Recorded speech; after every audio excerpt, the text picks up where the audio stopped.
صلی اللہ علیہ وسلم کے سب سے چہیتے عاشق رسول حضرت بلال حبشی رضی اللہ عنہ کی بات میں آپ کے سامنے رکھوں.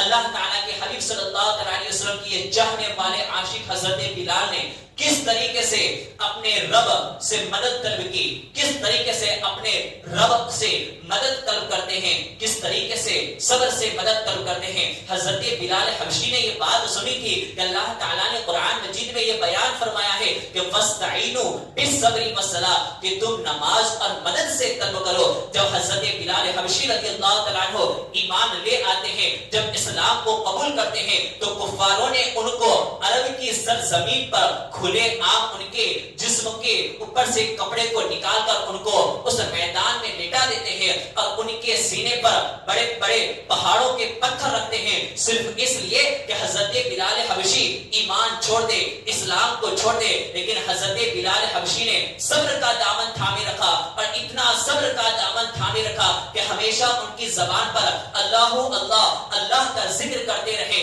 جب صبر کی انتہا ہو جاتی ہے, جب کفار لوگ سمجھ جاتے ہیں کہ حضرت بلال کو جتنی بھی تکلیفیں دیں گے, حضرت بلال ایمان کو نہیں چھوڑیں گے, اسلام کو نہیں چھوڑیں گے, اس لیے کہ انہوں نے قرآن سے یہ بات سن لی ہے کہ استعینوا بالصبر والصلاۃ واستعینوا بالصبر والصلاۃ, کہ نماز اور صبر سے مدد طلب کرو. حضرت بلال حبشی یہاں پر صبر سے مدد طلب کر دیتے ہیں. جب نماز سے مدد طلب کرنے کی باری آتی ہے تو نماز کے وقت کو آنے سے پہلے حضرت بلال حبشی مسجد میں پہنچ جاتے ہیں, اور مسجد میں پہنچ کر وہی اذان دیتے ہیں جو آج ہمارا مؤذن اللہ اللہ کی صدائے بلند کرتا ہے. حضرت بلال حبشی رضی اللہ عنہ نے 1400 سال پہلے یہ بات بتا دی تھی کہ حی علی الصلاۃ حی علی الفلاح, کہ اے ایمان والو پہلے نماز کی طرف آؤ, حی علی الصلاۃ نماز کی طرف آؤ. اس کے بعد بلال حبشی اذان میں یوں کہتے تھے حی علی الفلاح, کامیابی کی طرف آؤ. چنانچہ 1400 سال پہلے حضرت بلال حبشی نے بتا دیا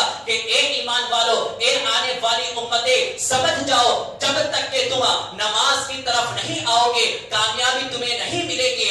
آج مؤذن وہی اذان دیتا ہے جو اذان بلال حبشی 1400 سال پہلے دیتے ہیں. اللہ رب العزت فرماتا ہے اے میرے بندو, تم کچھ اور چاہتے ہو, میں کچھ اور چاہتا ہوں, لیکن ہوتا تو وہی ہے جو میں چاہتا ہوں. تو اے میرے بندو تم وہ کرو, میں جو چاہتا ہوں پھر ہوگا وہی جو تم چاہو گے. میرا رب چاہتا ہے کہ ہم اپنے سروں کو اللہ رب العزت کے سامنے جھکا دے.